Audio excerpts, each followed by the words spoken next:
A woman gets too close to a polar bear cage. Now she's fighting for her life. I thought the bear was eating her. Terror in the deep. A Moray eel is in a deadly tug-of-war with a diver. He just had to... Killer whales are on the hunt. And this stranded seal doesn't stand a chance. Oh, God, no! And later, disaster on the racetrack. Then, a terrified boy goes into a frozen lake to save his dog. Now he's in deep trouble. And a man tries to breathe life back into a baby deer. Come on, guys, come on. Wild, uncensored, raw. Heart-stopping animal encounters caught on tape by everyday people. From all over the world. Groundbreaking computer graphics will show you exactly what happened. And meet the survivors. I just thought, this is the end of me. I'm just going to die. All on Untamed and Uncut.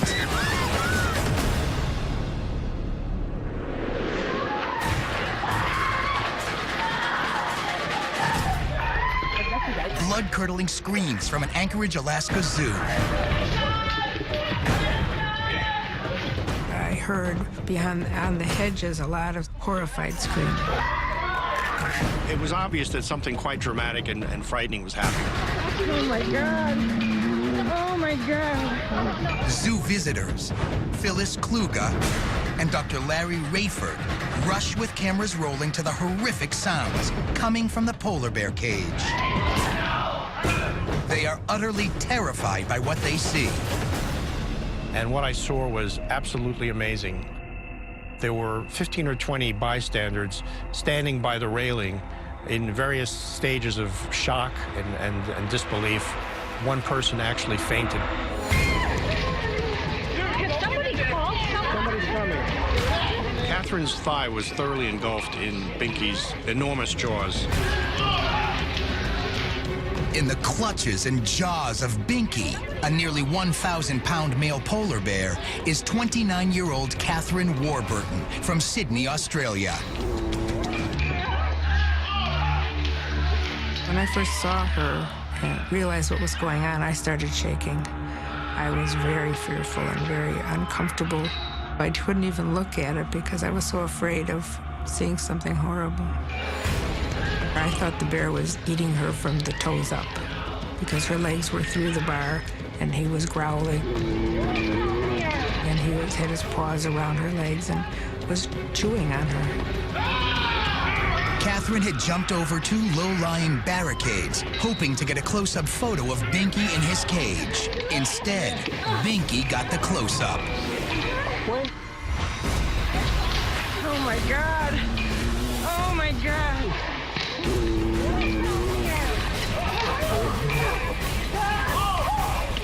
Catherine looked semi-conscious. She wasn't screaming, she wasn't thrashing at all. The zookeepers were pummeling the bear with these very flimsy branches to no effect. It's a terrifying tug-of-war between Binky, the zookeepers, and rescuers trying to free Catherine from the bear's deadly grip. He didn't pay any attention to the men walloping him. He was very intent on eating Catherine. Binky has plunged his canines directly into Catherine's left thigh. A polar bear's canines are longer, sharper, and spaced wider apart than in other bears. That extra space allows them to grasp and tear without interference from other teeth. He had his teeth deep within her flesh, and her lower leg was actually in the cage. Can somebody call? Somebody's coming. Binky's canines are dangerously close to the main femoral artery in Catherine's leg. Larry, a medical doctor, knows there is not much time left. Knowing the anatomy of the body, and especially the lower extremities, I think Catherine was perhaps an inch or two away from death.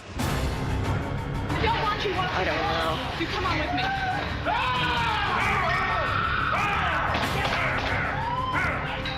Everybody that was holding on to her was pulling her back, but they weren't pulling her back too hard because the bear was pulling on the other end. Rescuers know if they pulled too hard, the bear could literally rip her in half. When you're in the midst of such a brutal and shocking attack, it seems like it lasts for hours. They don't have a tranquilizer gun? Zookeepers have rushed to get a tranquilizer gun. Get a gun! Tranquilizer gun! I was the one that screamed, "Get a tranquilizer gun." Because it didn't make sense to me that they should keep hitting the bear with leaves when he wasn't responding. But I really didn't see any zookeepers around at that point. But it will take 20 minutes to load the dart and another 15 minutes for the drug to take effect. By then, Catherine could be dead. Frustrated rescuers near the cage simply yell and continue to thrash Binky. And then a man lifted up a wooden bench and started to climb over the wall with it. I guess he intended to try to hit the bear's paws or something on the cage. Then, just as quickly as it started, suddenly Binky just lets go. The bear at some point was just tired of the whole experience, and he opened his mouth, I believe, to yawn, and they were just able to pull her away at that moment. Don't stay down, lay down, lay down. Lay down. Lay down. Finally free of the bear's powerful paws, no one knows for sure if Catherine's injuries will be fatal. How did she get down there? She walked down there? She is rushed to the hospital, where it's determined the bear narrowly missed hitting her femoral artery. She did, however, suffer broken bones and torn ligaments in her left leg, but at least she's alive. I just cried out to God and said, "Oh, please, God, I'll do whatever you want. Just take me away from this bear. Drop my foot, drop my leg, don't let me go, because I just can't take the pain anymore." And instantly, the bear dropped my foot. She describes how she jumped over 2 short fences to get a picture of Binky and ended up in his clutches. It was a cage that was very open, and when I was looking at it, it was just over my waist high. And I thought, wow, that's incredible. And then as I was looking towards the actual fence, there was another very short fence that was just in front. And I was like, wow, that's pretty cool. If I could just sit on that fence over there, I could get a great photo. So I kind of just went over to where the short rail was, and I was sitting on that little fence, and before I knew it, he was already on me. As she stood in front of the chain link fence just 4 feet from the main cage, with her camera to her eye, her peripheral vision was impaired. I felt I was 5 feet away because it seemed a long way, and when the bear had stretched its arm right through the cage, because it had very, very long arms. Binky was able to stretch his agile arm through the 8-inch space between the bars and use his oversized webbed paws to grab the unsuspecting woman, pulling her tight to the cage. It was horrific. It was like a dog with a bone. I was like, my leg was a bone. And it crunched through my legs. I didn't feel anything then because the leg had been so damaged through what he'd been doing and gnawing on it. I thought, this is the end of me. I'm just going to die. Had Binky severed her femoral artery or some other vital structure in her thigh, she could have easily bled to death before anyone could have saved her. Don't stay down, lay down, lay down, lay down. The nearly 4-inch puncture wound left a serious scar on Catherine's left leg. I have a lot of sensation that's been lost in my leg. Despite her injuries, Catherine admits Binky was only acting in the way Mother Nature intended for him. From my experience, I think even if it's a polar bear, still keep your distance. And she realizes now just how important it is to read the signs on zoo barriers that say, "Keep out." Samilan Islands, Thailand. Emma, a 7-foot Moray eel, puts on a spectacular show for divers Matt Butcher and Bex Herbert. Emma is a very famous eel. I mean, everybody that knows about diving in the Samilan Islands will know Emma. Everybody talks about her before we go down. Everybody has heard of her. She lives up to her character. She's a very famous, flamboyant Moray eel, basically. Yeah, she's very well known around Thailand. An underwater video camera documents their playful time with her You can put your hand out and she'll come up and swim around your fingers, and she just basically comes up, nudges. Emma has a home under this table coral, but she's easily lured by the sight of humans. They've been feeding her for months, and she welcomes the sausage snacks Matt and Bex have brought along. Matt put his in a plastic bag and then put his in his pocket. And we literally got in as quick as we could to get to her before other people were getting to her. The Moray eel has a superior sense of smell to make up for its weak vision. Emma quickly picks up the scent and gently snags at the sausage from Matt's hand. She hardly seems threatening, and biologist Rita Mehta says that's not surprising. Morays are way more scared of us than we are of them. But on this day, something provokes Emma. Matt was having some problems getting the sausages out of the plastic bag, couldn't open it properly. While Matt is struggling to open the bag, Emma becomes increasingly irritated. Her focus is on one thing. What Matt was feeding her was pretty much popcorn-sized pieces. She could eat a lot more. So she seemed pretty hungry by the video. Matt tries to tap Emma's nose and push her away, but the agitated eel is even more determined to get at the sausage. But it's not the sausage she sinks her teeth into. Listen carefully. Matt is screaming in agony. His left thumb is in the grip of Emma's jaw. He had 2 fingers in her mouth trying to open her mouth, but she just locked down even harder, and she started shaking her head quite aggressively.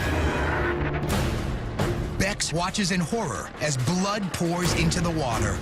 It's a deadly invitation in the shark-infested waters, and Emma is not letting go. Morays do something called rotational feeding. They will spin their bodies or rotate their bodies around. That gives them this extra torque to remove a chunk off from a larger piece. Finally, the awful sound that Bex can hear, even 45 feet underwater. She just had and the thumb came off. And it was quite a shock. That click was the sound of Matt's thumb. Emma's powerful teeth had snapped it off like a twig. She literally swallowed the thumb in whole.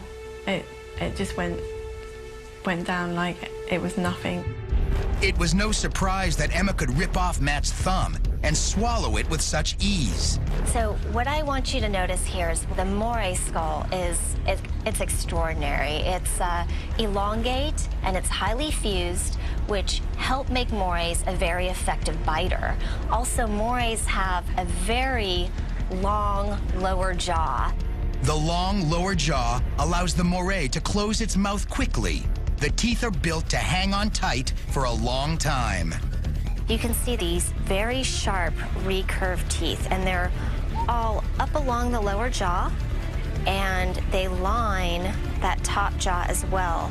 Take a look at the ventral side of the upper part of the skull, and look at how long and sharp these teeth are. These are the teeth that the Morays use to pierce their prey with. When a Moray bites its food, its sharp, recurved teeth hook into the prey's body. And this makes it very difficult for the prey to struggle and get out of the Moray's bite. But the most fascinating characteristic of the Moray eel sounds like something you'd see in a horror movie. These eels are the only aquatic vertebrae known for having a second set of jaws to actually swallow prey. It's astonishing machinery. The Moray eel has one set of jaws in the oral cavity and another behind its skull. The front jaw bites the prey, and the back jaw projects forward, grabs the prey, and transports it back to the esophagus. A completely novel mechanism of prey transport. After hearing the eel's bite, Bex knew she had to get Matt to the surface in a hurry. I obviously didn't want him to go in shock. I thought that if Matt loses any more blood, he's not going to make it. 2 divers frantically rush by boat. with only a towel to control the massive bleeding. But a hospital is more than an hour away. For Matt, it seemed like an eternity. Blood was actually fountaining out of my thumb, like a good 12 inches or something. So I was quite worried, yeah, about the loss of blood. He did survive, but 3 years later, the violent face-off with Emma is still a frightening, vivid image for Matt Butcher. Emotionally, it was so surreal. It was like disbelief. I think I was in a little bit of shock. What did send Emma into such a vicious frenzy? The same docile eel who gladly let humans feed her for nearly a year. Turns out, that is exactly the problem. Emma may have been relying on people at this point for food. So who knows when the last time Emma was fed? Feeding animals in the wild alters their natural behavior. They might get lazy, they might stop hunting because they're waiting for the next human to come along to feed them. When you feed animals in the wild, they easily associate humans with food, and they become more aggressive towards humans. In spite of the bloody matchup with Emma the eel, Matt is functioning quite normally. Thanks to an extraordinary Bangkok medical team that attached one of Matt's toes to his hand. They cut my arm open and connected all the bones, the nerves, the tendons, so I could have feeling and use the muscles and move it like a normal thumb. Life and death drama unfolds when Gene stopped to help a mule deer that had been hit by a car on a California freeway. He knew right away that she would never survive her injuries. The bottom line is she needs to be put down just so she'd be out of the misery. I was kind of depressed because it was a beautiful animal. CHP officer Greg Mollendor helps euthanize the doe, but it's immediately apparent this is no time for mourning. Within 10 seconds, the deer's abdomen starts moving, and Jean realizes she's pregnant with twins. It was minimal at first, and then I guess from either the shock or oxygen deprivation, the fawns became active. I mean, violently active. The fetuses are in distress, and the clock is ticking. When a pregnant deer passes away, the air that keeps the fetus alive inside the placenta sac is cut off. Without that supply of oxygen, the heart and other organs begin to shut down. And then, just like a drowning person, the fetus will put up a struggle before passing out. I was walking away. He said, you know, I saw some movement in the abdomen. Can I try to deliver? And I turned to him and I said, let's give it a rest, would you? And then he said, well, another couple of minutes and it won't make any difference because there won't be enough oxygen to support life. And I said, well, do what you got to do. Gene has only seconds to grab a utility knife from his truck and cut open the deer's womb. His years of experience growing up on a farm are suddenly put to the test. I cut open the deer, and the fawns immediately fell out, and I tore open the placenta and sac to let the one breathe, and it wasn't doing real well. The fawns are limp and lifeless. It's been too long. It's clear one of the fawns won't make it, but Gene hasn't lost hope. His instincts take over, and he starts mouth-to-nose resuscitation on the second newborn. Come on, guy. When I got the fawn out of the birth sac, it wasn't breathing. It was just still. But it looked healthy. Come on, babe. Come on, babe. Come on, guy.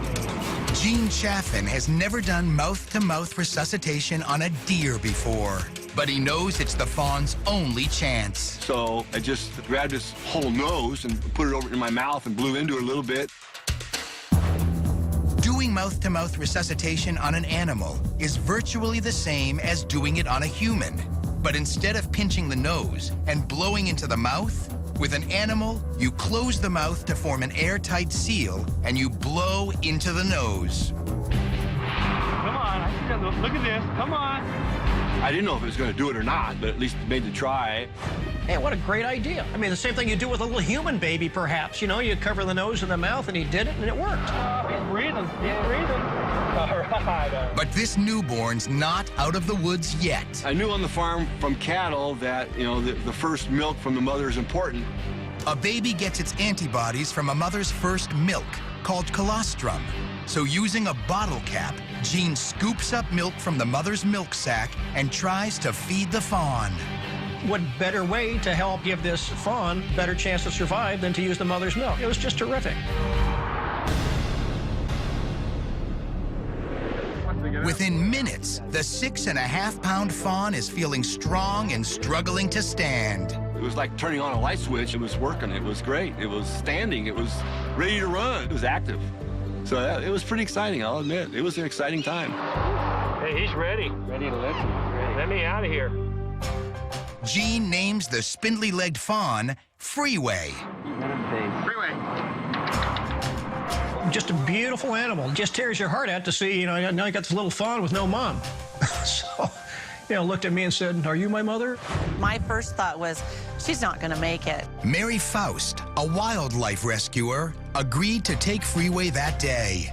Normally, I have birds. A deer is a whole nother story because they have to be taken care of by their mom for a good 2 weeks. They have to be stimulated by their moms, cleaned, and it's not like a bird where you can just change their nest. These animals have to be cared for 24 hours a day, and that's why they have the mom, so I'm their substitute mom. But Mary felt the fawn had been through so much stress, it might not survive. We didn't know what to do with a fawn, but my instincts took over. Being a mom of 3, I knew that babies needed colostrum, so the sheriffs did a round robin, and they were able to get some colostrum from a goat in another part of the county. Freeway defied the odds, surviving that first night and many others. I thought she was healthy because she started walking around the backyard, and she was interested and curious in everything. She started gaining weight. She was eating. She had a great appetite. She just flourished. Freeway was eventually released into a deer herd in the Descanso Mountains of California. Winter in the Antarctic Peninsula. Tom and Sharon Merritt are aboard a tour ship, and the sights are breathtaking. Suddenly, over the loudspeaker, the announcement they'd hoped for. Orca spotted. The Merritts and the rest of the passengers race to the ship's bridge level. What they witness is an event so rare, it's been documented by scientists only 13 times. And never photographed. These orca are going to attack this seal. A family of orcas has set its sights on a crab-eater seal resting on an ice floe.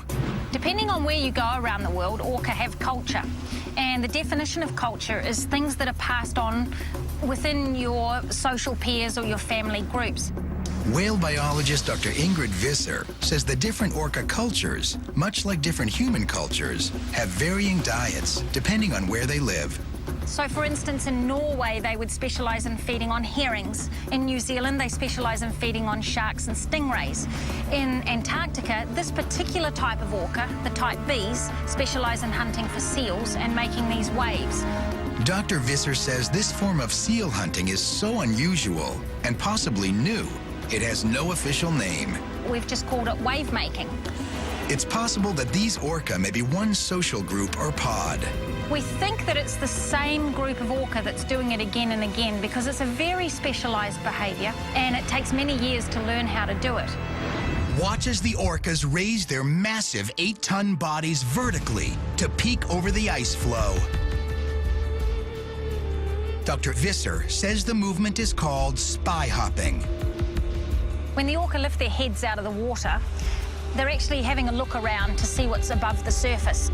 The orca's synchronized stalking routine has only just begun.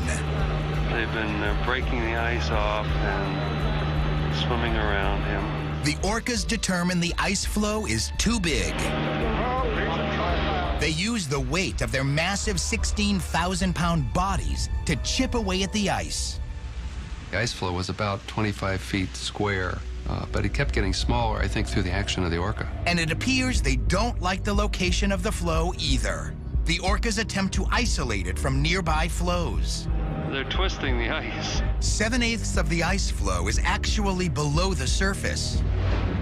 But these behemoth creatures are able to use their strength to strategically position the flow. They spin the ice around and they move other pieces of ice away so that they can line it up perfectly to make the biggest wave possible. Prepare yourself for this monstrous but brilliantly executed attack on the powerless seal.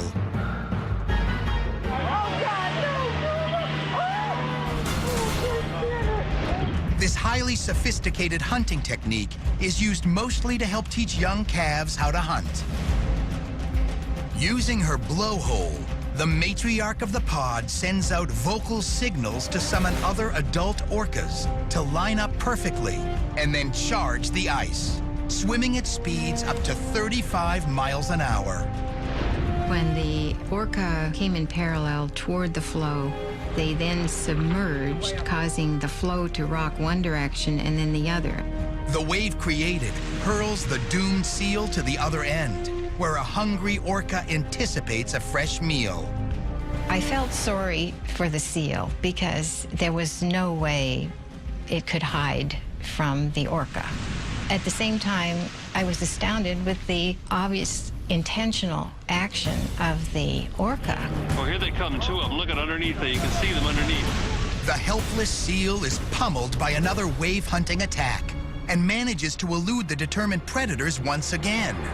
One of the things I thought about as I was watching the event unfold is that how helpless the seal was and how trapped he must have felt. The orcas are relentless. They continue wave hunting and spy hopping. They're going to tear up the panel. But now they're planning a new strategy. They bring in reinforcements. At least 5 members of this predatory pod stage a new wave of gang attack on this terrified seal. His fate was sealed. He had no choice. He had no means of defense or escape. And they duck underneath the ice, and then they'll pop up onto the other side. Hopefully the seal has been washed off. The crab-eater seal has desperately hung on, surviving 2 attempts to knock him off. But with the second largest brain in the animal kingdom, the orcas are very intelligent. They craft a plan. With a series of clicks and whistles to communicate, the matriarch brings in more members of the pod. Watch carefully as these orcas execute with perfect synchronization. Oh, yeah, here they go. And with 5 orca, 1 orca is sitting stationary and it blows this big burst of bubbles, which we think was actually the cue to tell the other orca to come in. You can actually see how the wave created by the crafty orca will simply slide the seal off the flow. It's all over. No, not quite. Yeah, it's all over. Or is it? We watched and watched, which we learned is a good idea. Keep watching. And we saw about 10 seconds later the seal reappear. The whale watchers let out a collective gasp. The seal has reemerged on another ice floe close by. Ingrid Visser says the orca put the seal back on the ice for a reason. It was very clear to me that this was a training session. They were teaching their young how to make the waves and how to get the seal off the ice so that they could eat it. Visser says 1 juvenile and 1 very young calf were watching as the adults pursued the seal. Subsequent to them putting it back on the ice, they made another wave, and one of the young ones was involved in that. When they got it back into the water for the last time, they then ate the seal. So the young ones got a reward. It's the prestigious Prédaté in Montreal, Canada. These magnificent animals resemble thoroughbreds, but are more muscular, with shorter legs and a longer body. The standardbred animal has evolved, and it's been a relatively young breed, but it's evolved now to the point where our average horse is probably 63 to, say, 67 inches tall. Weight's going to run from 850 pounds to maybe up to 1250. They are built to pull carts called sulkies up to 35 miles an hour. The standardbred starts racing at 2 years old. Horses can race up to 14 years of age, so there's a wide range, but most of your stake races involve horses at ages of 2 and 3. Banker Blue Chip, a 2-year-old colt, had been harness racing for only a few months. Banker at the time was not quite as refined as a lot of horses we have nowadays, but in the races, he was tough. Trainer Joe Holloway had high hopes Banker Blue Chip would end up in the winner's circle this day. A horse trainer doesn't actually have to train a horse to race. That's pretty well bred into him. What the trainer does is it's a physical conditioning process of getting their muscles and bones and everything ready. And you do work on the speed and conditioning of the animals. Banker had the attitude of, like I said, he was a lovable lug around the barn. But in the races, he was tough. He was tough as nails as a racehorse. I was watching the race outside of the paddock and right next to the racetrack. I was down by the half-mile pole. Seconds after the race begins, there's a pile-up in turn 1. The chain reaction causes Banker Blue Chip Sulky to flip and catapult his driver, John Campbell, over the rail and into the infield. John launched in the air pretty well and came down, and it looked like he straddled the hub rail. I really thought he broke his back. Luckily, drivers are not strapped into their sulkies, so John is thrown clear and lands in a sandy area of the track that cushions his fall. It was like landing in the beach. It couldn't have been a softer landing. I had no sore spots or aches and pains whatsoever afterwards. After rolling over and popping back up on his feet, John watches helplessly as his horse, Banker Blue Chip, instinctively tries to continue the race without anyone guiding him. I saw Banker was running loose on the track with the sulky trailing behind him, and I knew that was a dangerous situation. The harness racing Hall of Famer feels it in his gut. It's just a matter of time before tragedy strikes. And then it happens. The sulky hops the rail and pulls Banker Blue Chip with it. I've never seen a horse that fell and tumbled as violently for as long as he did. When Banker went down and he tumbled and fell down through the light standards, I didn't see any way it was going to be okay. John couldn't bring himself to go near Banker Blue Chip. I thought it was a bad situation. It was something that I didn't want to see. But Joe is one of the first on the scene. I could see he was alive. His eyes were open. He was breathing. He was in a state of shock, and he was laying there, and there was just a panicked look on his face. He was desperately tangled up in his equipment. When Joe and the others finally untangle the colt, they make an unbelievable discovery. We did radiographs and a scan of the whole horse, and amazingly enough, there was one small chip in a hind ankle, but nothing very serious. As for what saved the horse, John says it was the hobbles, the equipment designed to keep Banker Blue Chip in stride. Harness racehorses move the legs on the same side of their body in unison.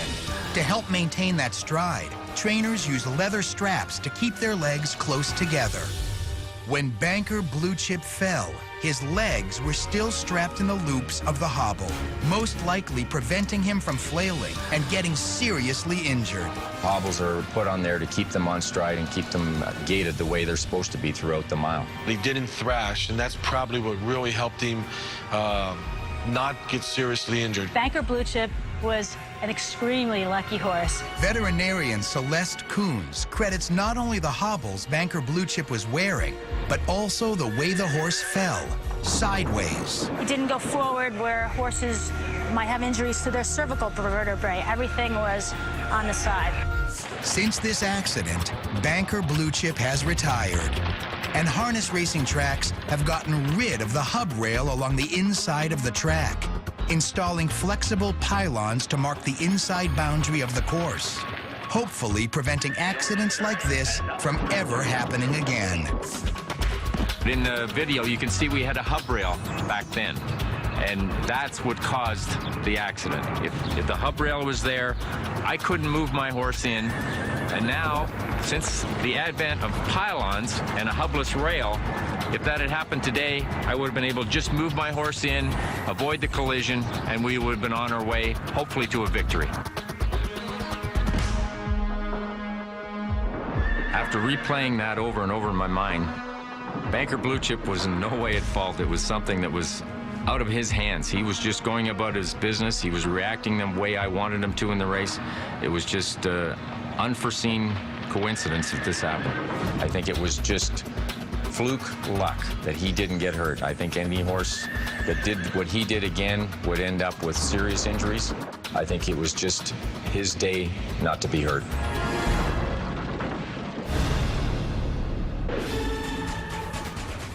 "14-year-old Gabe Syme is scared to death. His black lab Porter has fallen through the ice and is in deep trouble. Good boy. He's been in there for 20 minutes. Every labored breath could be his last. With time running out, Gabe makes a desperate call for help. Location of your emergency? My dog is drowning in Indian Rock Lake. Animal Control Officer Jane Trossel rushes to the frozen lake. Porter was probably 25 feet, maybe 30 feet from the bank. It was too far for our catch pole to reach and too far for the fish net to reach. You could tell that he had been trying to get up on the ice for a while. Gabe was really frightened. You could tell that he was worried about his dog. She and Gabe make a life and death decision. They're going in after Porter, but they don't get far. It didn't surprise me that Gabe actually went into the ice after Porter. That didn't surprise me at all. Gabe and Porter were inseparable. His family adopted the pup from a local animal shelter shortly after Gabe's mom died. He's just always been a dog lover, an animal lover, and Porter's very important to him. Probably when Gabe was around 11, he was really upset one night, and I asked him what was wrong, and he was worried that dogs don't go to heaven. So he was worried about that. And I said, no, dogs do go to heaven. If you believe that, then that's where they are, and that's where they'll be when you get there. His grandmother, Sue Syme, knew he would do anything to save his dog, even if it meant dying. We've already had a tragedy in our family, and I don't know what I would do if something had happened to him. Gabe and his 11-year-old lab were on a walk on an unusually warm February day in Salina, Kansas. Porter ran out on the melting ice and fell in. He was whimpering the entire time, and you just heard a lot of, "Keep going, Porter, keep going." Come on. April Middleton, a reporter for the Salina Journal, is one of the first on the scene with a small video camera. Before they'd actually called the police and before I got out there, Gabe had already been in the water at least once or twice. He was a little wet. I think he was a little cold. He was a little frantic because at this point, Porter had already been in the water for some time. He was looking pretty anxious and a little terrified and just kind of stunned by the whole thing. Sheriff's deputies are also lakeside, but Porter is 30 feet from the shore, too far for their catch poles to reach, and no one has a rope. Come here, Porter. Come on, Porter. And they've got a large tree branch, and I think they thought maybe Porter might be able to snag hold of it or something. Jane and Gabe carefully make their way across the 3-inch thick sheet of ice. Then suddenly,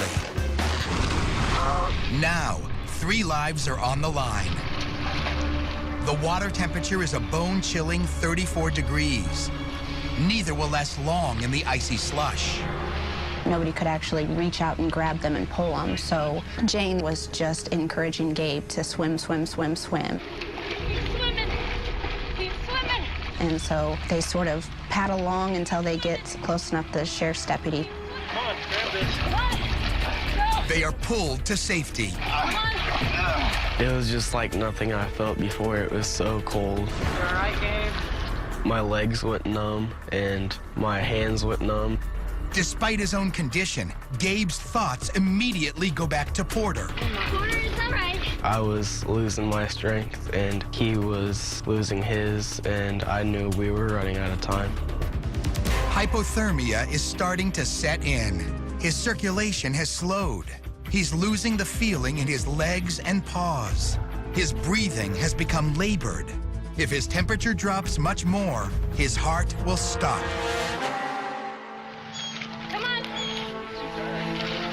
He was about to give up, and his muscles are getting tired, and he was freezing. The water had froze on his fur. Come on, Porter. You'll make it. Come on. And I could tell that he was just so cold. He's still in the water, still whimpering. He's been paddling the whole time, and he's sort of trying to grasp onto the edge of the broken ice with one of his paws. And at one point, you see him just sort of lay his head over and just both of his hands go up. And at that point, it seems like everybody gets pretty frantic because it really looks like he's just getting too tired to swim anymore. As a last-ditch effort, a sheriff's deputy grabs an extension cord from a neighbor and tries to lasso Porter. Damn it. I asked him how much time a dog could stay out there, and he's like, probably not very much longer. I personally knew that if nobody else could get Porter, Gabe was going to go back in. Jane, a mother of 8, knows it's her or Gabe. She bravely volunteers to crawl back out on the ice. I'll go out and swim to him if I can hang on to that. When she first said, I'll go back in, I'll crawl out there, I said, no, I should do that. And she said, no, I'm already wet, I'm gonna go. Because if I don't go, I know that Gabe will. I'm coming. Stay to your left. That ice is rumbling. Right. Stay to your left. With the extension cord tied around her waist, Jane shimmies out on the ice. Porter. Come here, baby. But it starts to give way. She makes a life-saving grab for his collar. He was swimming and helping her out, and we were pulling her. I was just shocked. At that point, I think the cord had come off her and she was holding onto it with her hand. And the officer was trying to pull her back in. As Jane struggles to push Porter out of the water, Gabe jumps in to help pull Jane out. And finally, after 45 minutes, all are on solid ground. I knew I had to do something. I knew Porter was going to give up on himself, and I knew something had to be done for the both of them.